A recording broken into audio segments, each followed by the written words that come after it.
Students, our today's topic is adverbs. It means क्रिया विशेषण. Let's start. चलिए शुरू करते हैं. An adverb is a word which modifies a verb, an adjective or another adverb. Adverb वो शब्द है जो modify करता है क्रिया को, विशेषण को या दूसरे क्रिया विशेषण को. Read the following sentences. Rajesh walks quickly. Rohit runs fastly. Divya sings sweetly. Preeti always speaks the truth. In the above sentences, इन वाक्यों में वी सी इन सेंटेंस 1 पहले सेंटेंस में हम देखते हैं राजेश वॉक्स, राजेश चलता है. हाउ ही वॉक्स, वो कैसे चलता है. ही वॉक्स क्विकली, वो तेज़ तेज़ चलता है.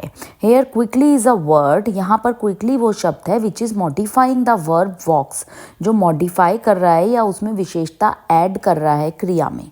सो quickly is adverb. So quickly यहाँ पर क्रिया विशेषण है. In sentences 2, 3 and 4 we see that fastly, sweetly and always are modifying the verb. ये तीनों जो शब्द हैं ये जो क्रिया है उसको मॉडिफाई कर रहे हैं रन, सिंग्स एंड स्पीक से respectively. So these words are adverbs. तो ये शब्द यहाँ पर एडवर्ब हैं. काइंड्स ऑफ एडवर्ब्स, एडवर्ब के प्रकार. Adverbs are of 9 kinds according to their functions. अपने कार्यों के अनुसार अगर हम देखें तो एडवर्ब को 9 भागों में बांट सकते हैं. Adverb of time, adverb of place, adverb of number or frequency, adverb of manner, adverb of cause, adverb of degree, adverb of affirmation and negation, relative adverb और interrogative adverb. अब पहला आता है adverb of time, shows when, जो बताता है कब. The word which comes in the answer of when is called the adverb of time. वह शब्द जो when के आंसर में आता है उसको adverb of time कहते हैं. He will come soon. The electrician is coming immediately. He takes tea daily. I received your letter yesterday. In the above sentences, the word soon, immediately, daily, yesterday, ये जो सभी शब्द हैं are modifying the verb. ये क्रिया को modify कर रहे हैं. Come is coming, takes and received respectively and they show the answer of when, जो कि when यानी कब का उत्तर दे रहे हैं. Such words are called adverbs of time. इनको हम कहते हैं adverb of time. Now दूसरे आते हैं adverb of place, shows where यानी जगह का क्रिया विशेषण जो बताता है कि कहाँ. An adverb which answers the question where, वह क्रिया विशेषण जो उत्तर देता है कहाँ का, is called the adverb of place. उसको adverb of place कहते हैं. He reached here by train. वो यहाँ पहुँचा ट्रेन से.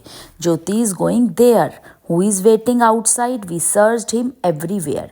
In the above sentences, the word here, there, outside and everywhere are adverbs. ये चारों adverb हैं because they are modifying the verb reached, is going, is waiting, searched. इनको modify कर रहे हैं क्योंकि वो.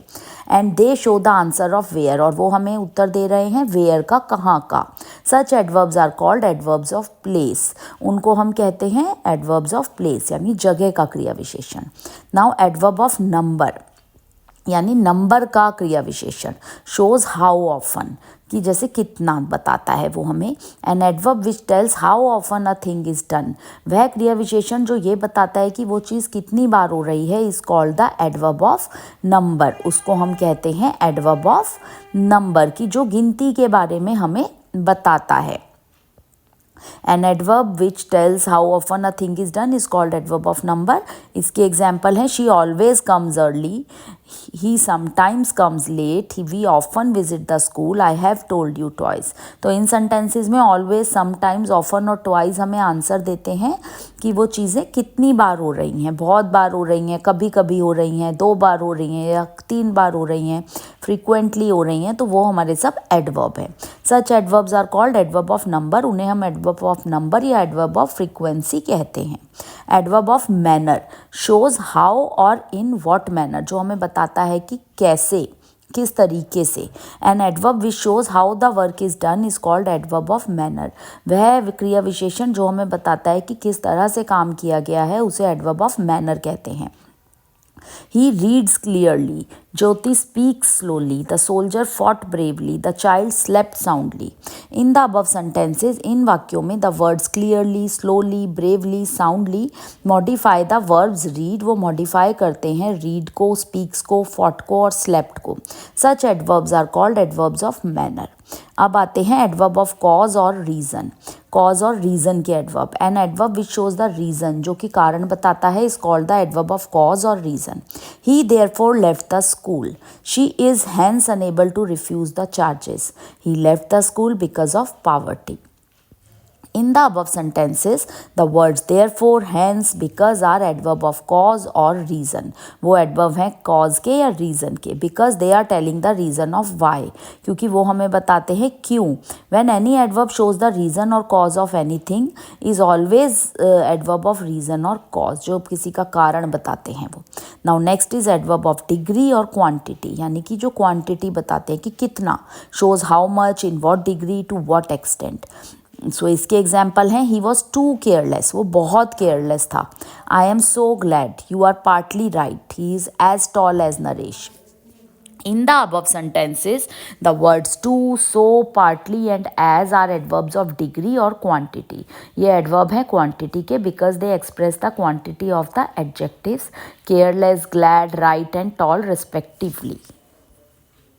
Now next is adverb of assertion and negation.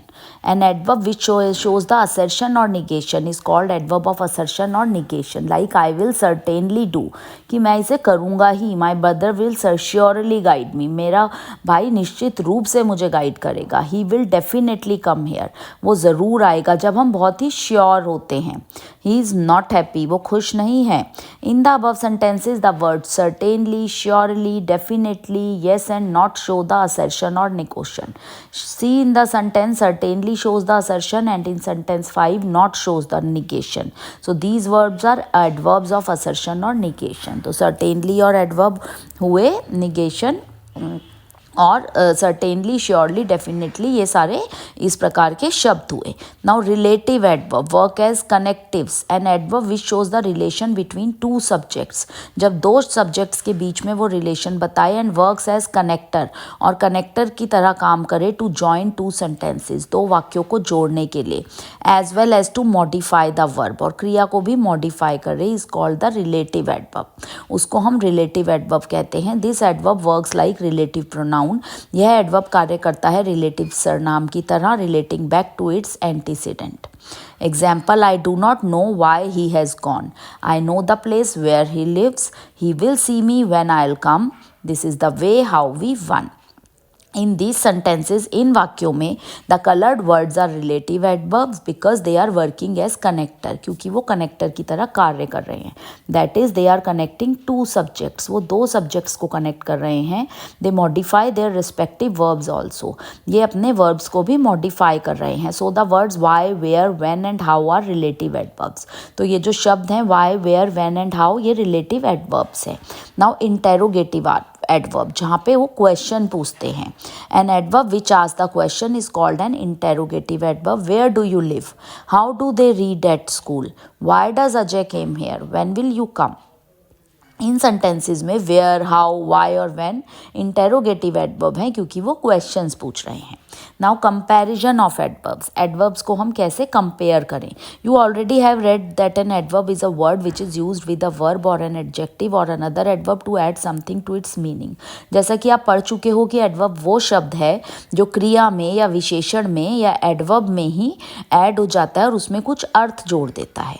Some adverbs are compared like adjectives. कुछ एडवर्ब्स को हम एडजेक्टिव्स के साथ कंपेयर करते हैं. They have 3 degrees of comparison, जैसे Sohan ran fast, Rohit ran faster, Ravi ran fastest of all.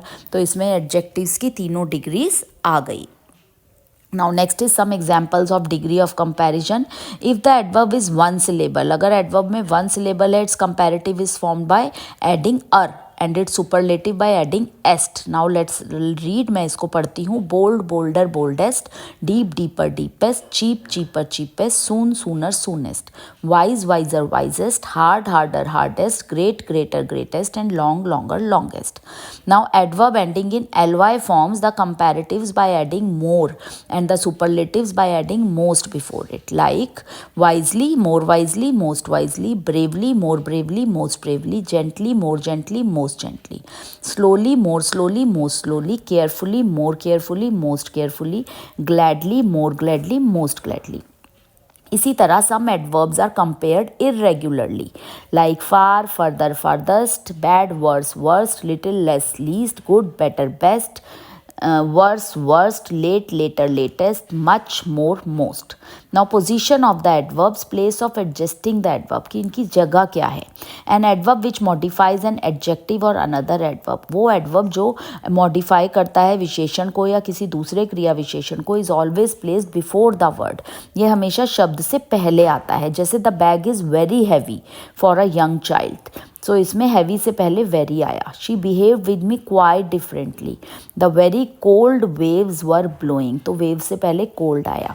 N adverb is placed after a verb and an object. जब adverb जो है वो वर्ब के बाद आता है. Adverb and adverbial phrase having more than one word and follow the verb and the object. No adverbs may be written in between verb and object. Verb और object के बीच में कभी भी adverb नहीं लिखते हैं. Sarita ran fast after verb आया. They fought against the enemy boldly after verb and object आया. Nutan sang the song sweetly after verb and object आया. Now adverbs of time are placed before the verb, वो verb से पहले आते हैं. जैसे he always speaks the truth, she never spend her time in idle talks, we frequently visited her. But in verb to be adverb is placed before the verb. जैसे he is always punctual, he is never late, he is often late at school on Saturdays. Sometimes we put an adverb of time in the beginning of the sentence. कभी कभी हम adverb of time sentence के शुरू में लगा देते हैं. Yesterday she visited my house. Today I am expecting Ravi here. If there are many adverb in a sentence, यदि एक वाक्य में एक से ज़्यादा एडवर्ब हैं, the system will be shown as below. तो ऐसे दिखेगा manner, how, place, where, time, when. They have been studying hard at home all day. If the verb consist of two word, यदि वर्ब में दो वाक्य word हैं, adverb of time will be put after the first part of the verb. तो adverb of time को लगाते हैं पहले भाग के बाद. He will soon come to you. I had already informed him. He has just gone to school. They have also visited America. So I hope you understood the concept of adverbs. That's it for today. आज के लिए इतना ही. Thank you.